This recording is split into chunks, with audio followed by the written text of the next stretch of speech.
again here on Talkin Fight for another episode of Boxing News Today.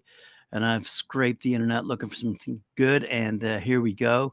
While Mio Yoshida had snatched the IBF Bantamweight World title from Ebanie Bridges a few days ago over at San Francisco's Chase Center, just a day later in Toronto. I can't remember if I'm sure I brought this news to you, but I'll bring it to you again because it's worth mentioning.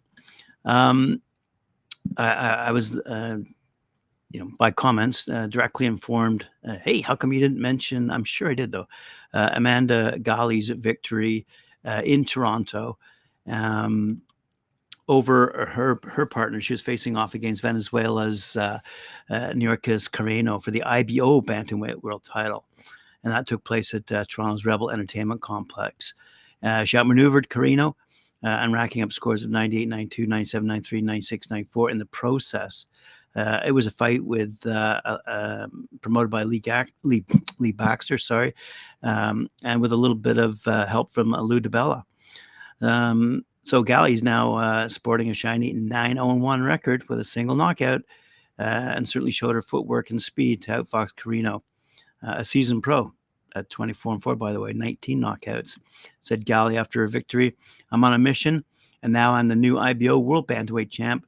Eyes on the prize, becoming the undisputed champ of the bantamweights. I've been grinding this for 16 years, and it's all paying off."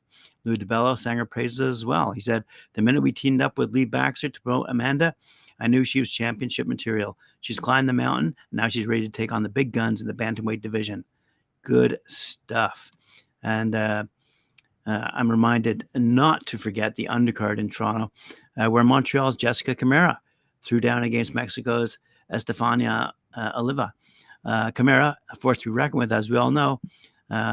Both Amanda Galle and Jessica Camara have been featured on Talkin Fight several times. We're very proud of our young women here, and they're doing very, very well.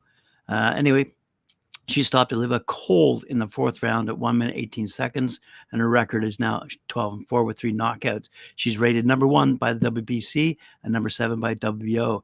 Camara is no stranger to the big leagues, having narrowly lost to Kelly Rice for the WBA, WBO, IBO Super Lightweight World Championship back in 2021.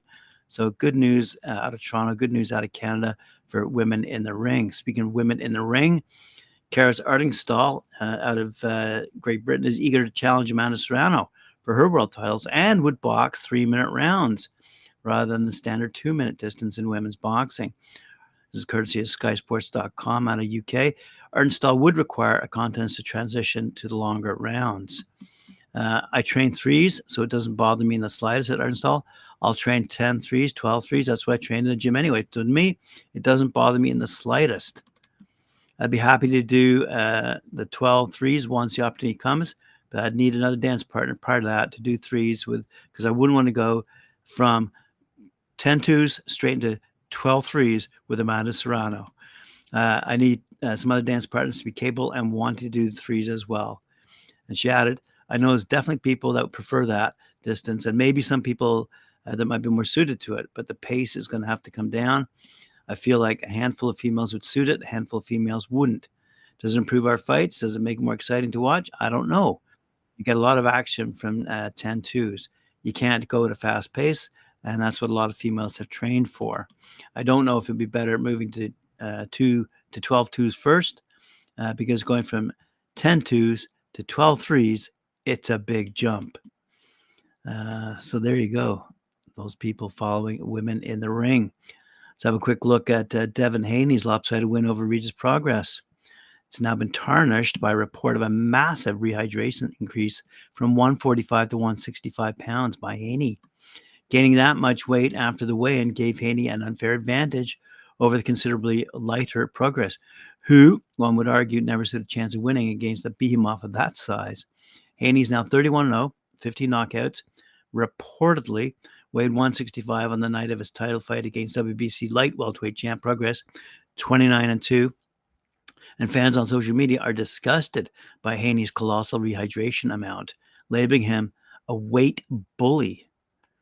It's unlikely that the fight will be changed to a no contest, but you can argue that it should, or at least have an asterisk next to it in the record books. It doesn't make sense for a fighter to rehydrate 25 pounds to have a significant weight advantage over his opponent. That's courtesy of boxing247.com, by the way. And I'm just thinking to myself, where would anyone put that water, if it is water? If Prograis, by the way, hadn't been aware that Haney would rehydrate 25 pounds, that would have put him at a disadvantage. At least if Regis had known that Haney would rehydrate to 165 and walk into the ring 4 weight classes heavier than the 140-pound division, he could have adjusted his size and perhaps come into the fight in the mid-160s. Why isn't Haney fighting in the proper weight class for his size at super middleweight 168 or middleweight 160 or junior middleweight 154? Why is Haney draining down to fight at 140 if he's rehydrating to 165? The day before, Haney had weighed in at 140, meaning he rehydrated 25 pounds overnight to come into the fight with Regis as a super middleweight. The upper limit for super middleweights is 168, and Haney was a mere 3 pounds away from the ceiling. Prograis was none the wiser about Haney's weight, and even if he knew, he wouldn't have been able to do anything. The rules allow fighters to rehydrate as much as they please as long as they make the weight limit, but that rule needs to be changed. There has to be some kind of control to prevent fighters from rehydrating 15 to 25 pounds. It's not fair. Fighters have ways of rehydrating rapidly using a system. Prograis rehydrated 156.8 pounds on the night of the fight, which is a lot too, but obviously considerably less than 165 pounds that Haney weighed in at. Wow, what a controversy. All right, it looks like Anthony Joshua and Deontay Wilder have agreed to a deal to meet in their first quarter of 2024. Looking at March 9th in Riyadh, Saudi Arabia.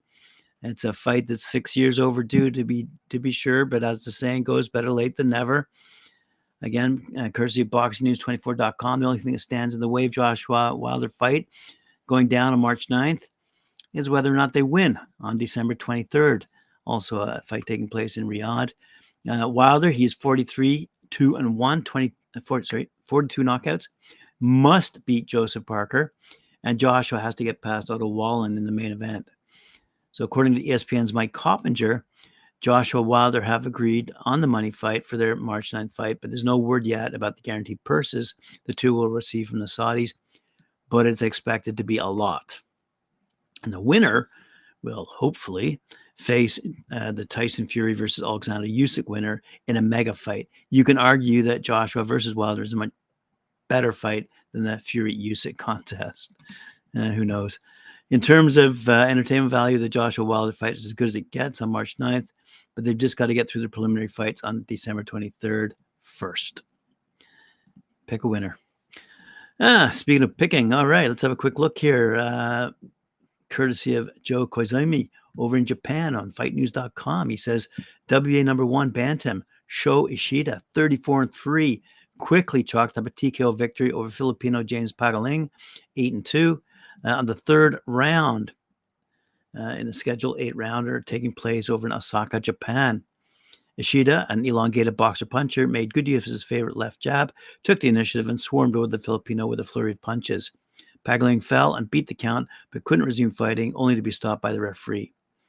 Ishida's target, by the way, is WBA 118-pound ruler Takuma Inoue, the monster's younger brother.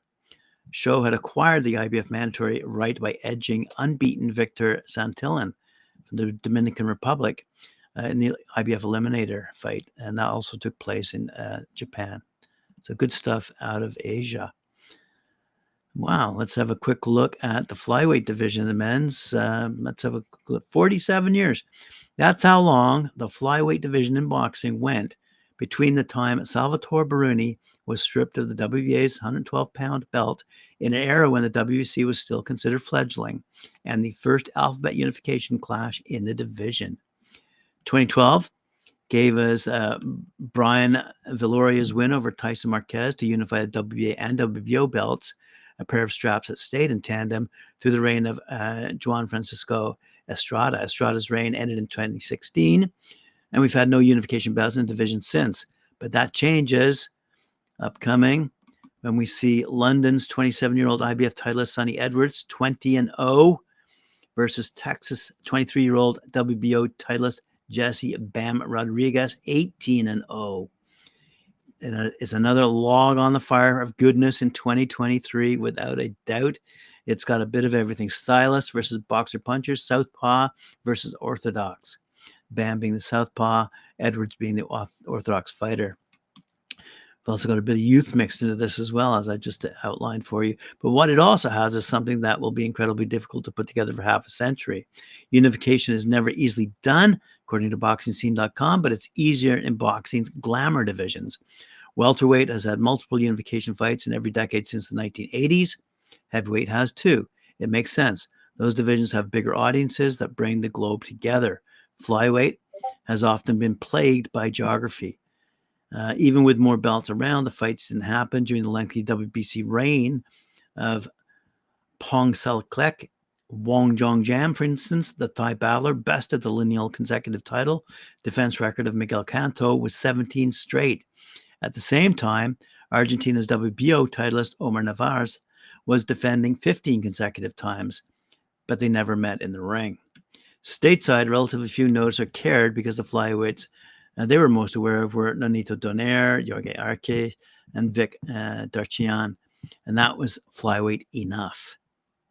Won John Cam and Arce even both had their own versions of the WBC belt for a while, Arce of the interim variety.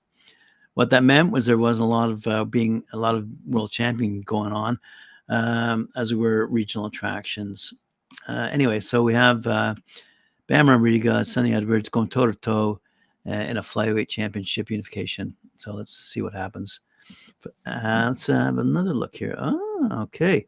Former world champion Alberto Puello, we talked about him often, 21-0, will return to take on fellow unbeaten Hector Madera, 11-0, in an 8-round super lightweight showdown as they headline the final Showtime Boxing Countdown show this Saturday, taking place at the Armory in Minneapolis, Minnesota, USA. Action live on Showtime Sports YouTube channel and Showtime Boxing Facebook page will also feature middleweights Kyron Davis, 17-3-1, and Cruz Stewart, 8-2, in an 8-round attraction, plus light heavyweight contender Lawrence King, 13-1, who's going to duel Alex Tehran, 23-12, in a 6-round fight.